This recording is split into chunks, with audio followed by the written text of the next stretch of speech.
ꯁꯤꯒꯤꯁꯤꯅ ꯏꯟꯖꯥꯡ ꯂꯩꯕ ꯊꯣꯛꯂꯛꯏꯅꯦ ꯑꯩꯈꯣꯏꯁꯦ ꯚꯤꯗꯤꯑꯣ ꯀꯩꯀꯩ ꯑꯍꯥꯟꯕꯩ ꯅꯝꯒꯦ ꯇꯧꯕꯗ ꯅꯣꯡ ꯀꯩꯀꯩ ꯇꯥꯕꯒꯤ ꯚꯥꯞ ꯑꯣꯏꯗꯗꯅ ꯅꯝꯍꯧꯗ꯭ꯔꯦꯕ ꯍꯥꯏꯒꯗꯕꯗꯣ ꯑꯗꯨꯝ ꯑꯍꯥꯟꯕ ꯑꯣꯏꯕꯒꯤ ꯍꯥꯏꯇꯥꯔꯦ ꯑꯗꯣ ꯁꯤꯗ ꯏꯟꯖꯥꯡ ꯂꯩꯕ ꯆꯠꯇꯣꯏꯅꯦ ꯁꯤꯒꯤꯁꯦ ꯑꯗꯨꯒ ꯃꯈꯥ ꯇꯥꯕ ꯀꯩꯀꯩ ꯇꯧꯒꯦꯗꯣ ꯌꯦꯡꯃꯤꯟꯅꯔꯁꯤ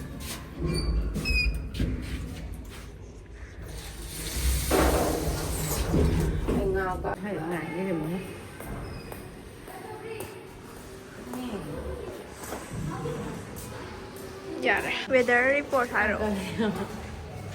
Uncle ji kana koi hai kya bol rahe hain uncle Chalo, chalo, chalo.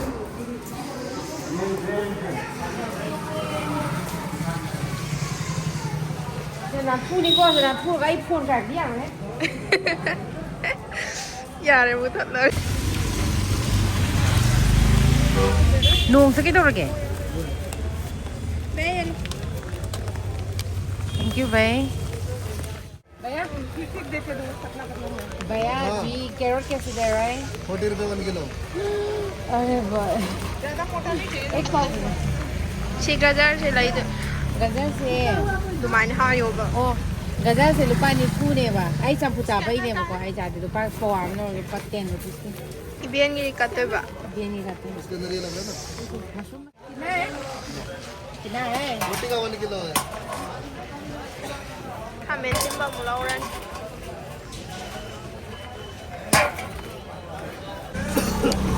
हो गया वो लाल वाली ब्रेड देंगे क्या थोड़ा महंगा होता है ना इसलिए हर कोई नहीं लेता है तो अभी ये लाना पड़ता ये कैसे दे रहा है है 241 किलो 240 एक पाव की दे आगे दो तो आपको भी लेगा बहुत बढ़िया कोई बात नहीं वे एक पाव की और ये सिकचरा ये कैसे दे रहा है Apa ulam mana masak?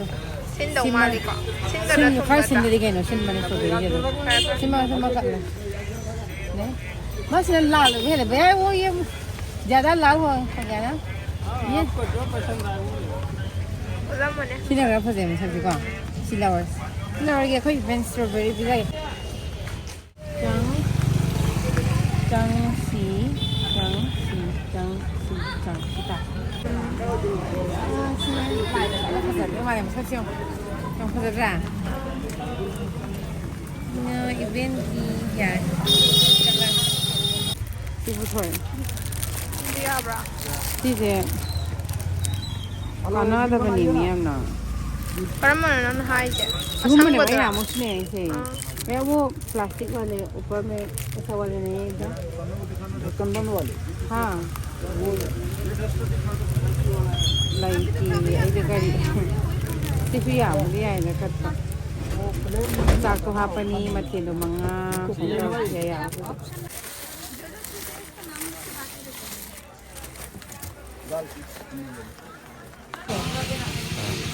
भैया ग्लास कप है ग्लास कप नहीं है फिर वो मिला दिखाओ ना किसी भाई है हम से फाड़े सिविल चार्ज भैया ये दे दो हाँ ठीक है अरे ना मन भाई से सिल्वर ने मत ना हम वो कर रहे हैं जितना लस्सी है बा अरे ने ग्लास कप नहीं बोल रहा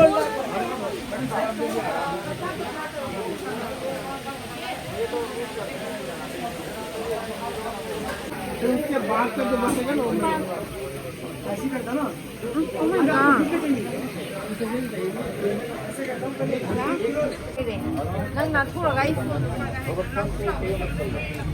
मैम सिगैसे लेरे अदुगा युमदा हलैने सिगिसे अदुम वा कई हाइगन खोगदब केम तानाद्रेबा नोंग जो कन्ना ताबगी सातिन पाइनबो होटनाबो कईबो तौबगी अदुम फरक ताय फोन जोन को मम तौबगी अदुगी युमदा हलैने अदुगा मथंग मथंग गेंगाओ ऐसे करी सेट गेने लौपगे तौबा कई नमना पिराकन से काफी मार्का आई कट ने पाइ से फोन ने पाइ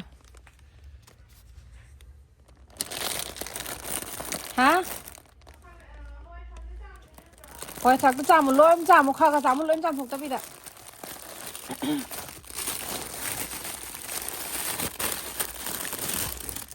Sina ko ina mo na pray ne ba sinabi magi sina aigi example na ay fasan tup sa laktar asi di sangar kam si sangar si sangar Betul. Ang ba? Panito.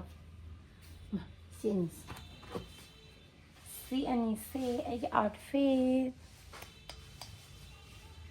Ay nasa bling kita yun o kapaniyo. Oh my god.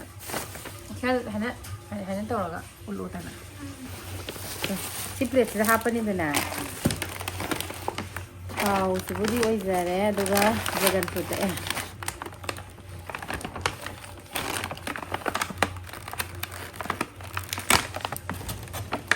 Samba. Mulle ba sana? Dum hayang saya. Kat kala. Sorry lai han tak tu. Ba si lai su na khai na bring it tai. Lai liao ke potem ta thamo gi thai da ka. Kang na ba. Ten put sem ge. Si ha pa ge dum ya re. Si jai sum ya honing den taw ba ni si su freezer da kha di lai ri ba freezer. Si satu yang mana? Brokoli, campur dengan tu saja. Kami biar campur sama apa? Kau itu ni aje, campur hap tu ini bah. Leda ina brokoli sih ka, ina carrot sih ka, cabbage sih ka tahu saja nak kan bah. Tang pak tu yang mana? Nah, siami. Amo nak apa kita kau? Hari ini kan macam salah. Kerja bawang kalau. Kaza ba ay di sino kaza yan kallo ba tar si bazar sorry duka kamen jama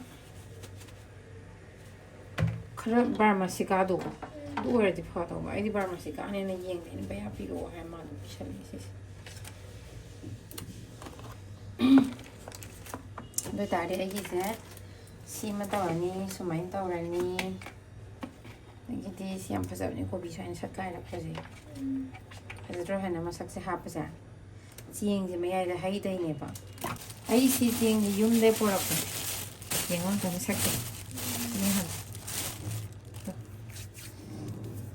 yum de eno ka ko ga ba ko ka ba ni to sak pasa ja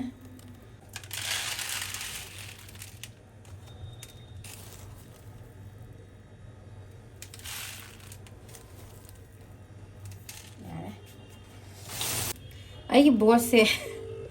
Tengo el fondo, se me hace ngaro pesada. Yes, Olivia, where are you? Excuse me, why do you even call me? I'm asking you, where are you? At my home. Why? Today is my week off. Why? What do you mean? Enjoy, Olivia. Just kidding. Oh my god. Take care of yourself. Bye. Crazy, Enjoy. bye.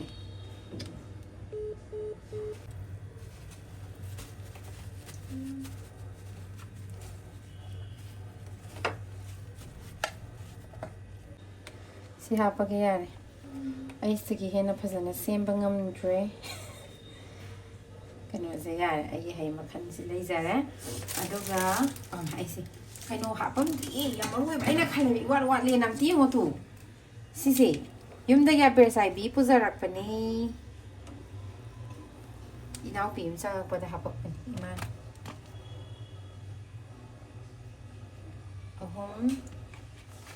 Mari mga aduka loklay kasi yaw tiyak puti.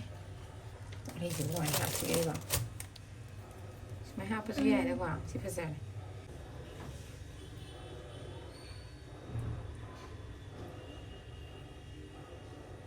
Nga sa ina.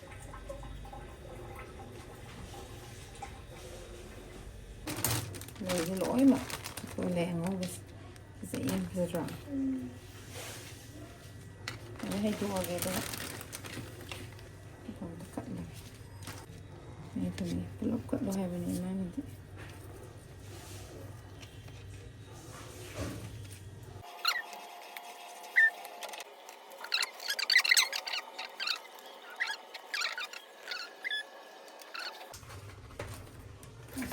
Candle ꯑꯃ ꯂꯩ ꯑꯩꯅ ꯅꯍꯥꯟ home ꯁꯦꯟꯇꯔꯗꯒꯤ ꯂꯩꯔꯛꯄꯅꯦ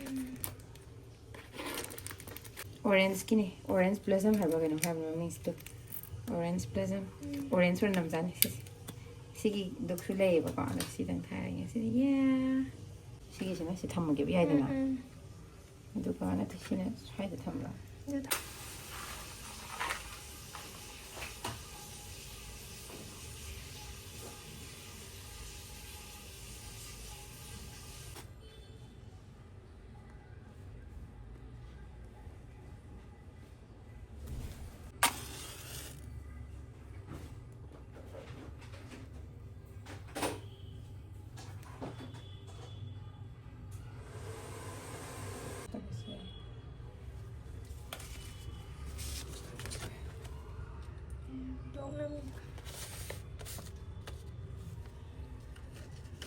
phone ꯇꯥ ꯃꯐꯝ ꯈꯨꯗꯤꯡꯒꯤ ꯍꯥꯞꯄꯤꯅꯤ ꯌꯨꯝꯗ ꯍꯥꯞꯄꯤꯁꯦ ꯑꯃꯨꯛ ꯄꯩꯁꯥ ꯄꯣꯠꯆꯥꯏ ꯆꯥꯏꯔ ꯍꯥꯞꯄꯤꯗꯣ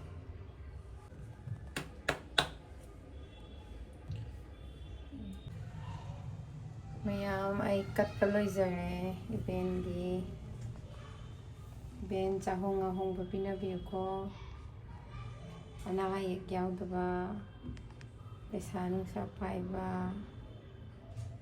ꯂꯟ ꯊꯨꯝ ꯆꯪꯕ ꯁꯥꯟꯇꯤ ꯂꯩꯕ ꯂꯩꯄꯥꯛꯇ ꯂꯩꯕ ꯑꯣꯏꯍꯟꯕꯤꯌꯨꯀꯣ ꯏꯕꯦꯟ ꯃꯌꯥꯝ ꯂꯥꯏ ꯀꯠꯄ ꯈꯣꯠꯄ ꯂꯣꯏꯈꯔꯦ ꯑꯗꯨꯒ ꯊꯣꯡꯕꯔꯣꯝꯗ ꯑꯃꯨꯛ ꯑꯣꯟꯁꯤꯜꯂꯁꯦ ꯌꯥꯝ ꯍꯩꯕꯒꯤ ꯅꯠꯇꯦꯀꯣ ꯑꯗꯨꯝ ꯑꯁꯣꯏꯕ ꯀꯩꯀꯩ ꯑꯗꯨꯝ ꯌꯥꯎꯔꯝꯒꯅꯤ ꯀꯃꯦꯟꯇ ꯍꯥꯏꯕꯤꯔꯝꯃꯣ ꯁꯨꯃꯥꯏꯅ ꯇꯧꯔꯗꯤ ꯐꯅꯤꯗꯣ ꯑꯗꯣ ꯑꯩꯒꯤ ꯑꯣꯏꯅꯗꯤ ꯁꯨꯃꯥꯏꯅ ꯊꯣꯡꯉꯦ Oh my God.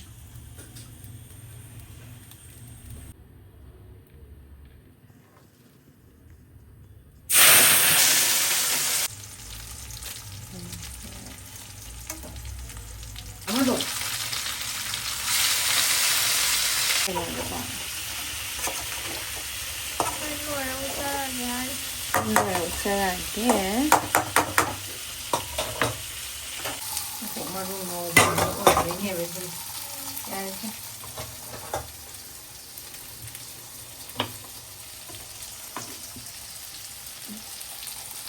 Yan nobane sigade.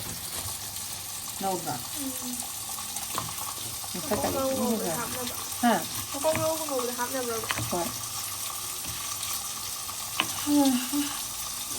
Laigineem tawjarine chabaga heipote makok maro. Achaba.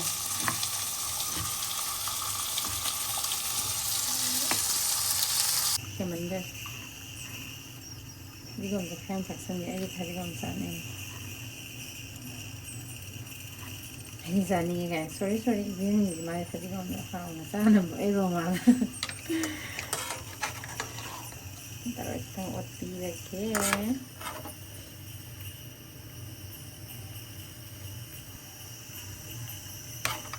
Masatin na mo na hata.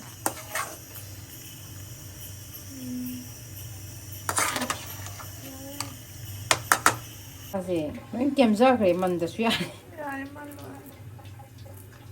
Nata matani bin kasto. Siguro basang mo daw po. Siguro perfecti eh haba.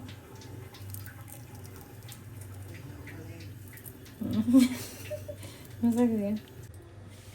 ꯃꯌꯥꯝ ꯏꯔꯣꯝꯕꯁꯦ ꯂꯣꯏꯁꯤꯜꯂꯛꯑꯦ ꯃꯊꯦꯜ ꯑꯇꯩꯗꯤ ꯉꯁꯥꯏ ꯂꯣꯏꯈ꯭ꯔꯕꯅꯦ ꯃꯊꯦꯜ 5 ꯈꯛꯇꯅꯤ ꯇꯧꯔꯤꯁꯦ ꯑꯗꯣ ꯁꯤ ꯂꯣꯏꯁꯤꯜꯂꯛꯑꯒꯗꯤ ꯂꯥꯏ ꯀꯠꯄꯒꯤ ꯔꯣꯝꯗ ꯌꯦꯡꯉꯁꯦ ꯉꯁꯥꯏ ꯊꯣꯡꯕ ꯊꯥꯛꯄ ꯇꯧꯔꯤꯀꯥꯟꯗ ꯋꯥ ꯉꯥꯡꯒꯗꯕꯗꯣ ꯚꯥꯞ ꯑꯣꯏꯗꯗꯅ ꯉꯥꯡꯍꯧꯗ꯭ꯔꯦꯕ ꯍꯥꯏꯍꯧꯒꯗꯕꯗꯣ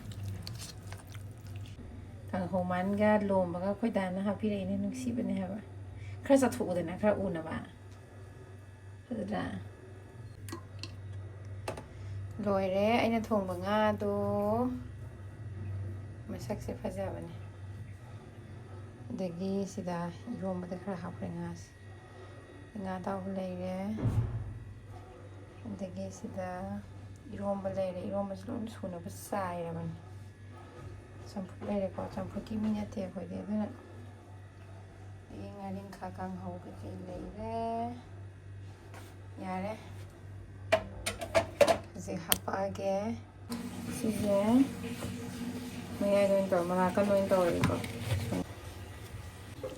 ꯏꯔꯣꯝꯕꯁꯦ ꯌꯣꯡꯆꯥꯛ ꯀꯥꯞꯁꯤꯟꯒꯦ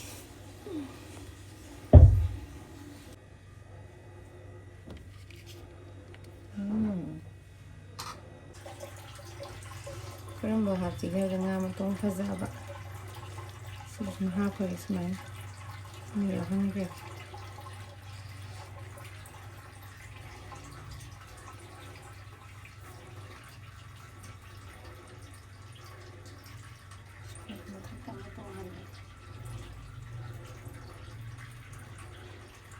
ꯌꯥꯏꯅ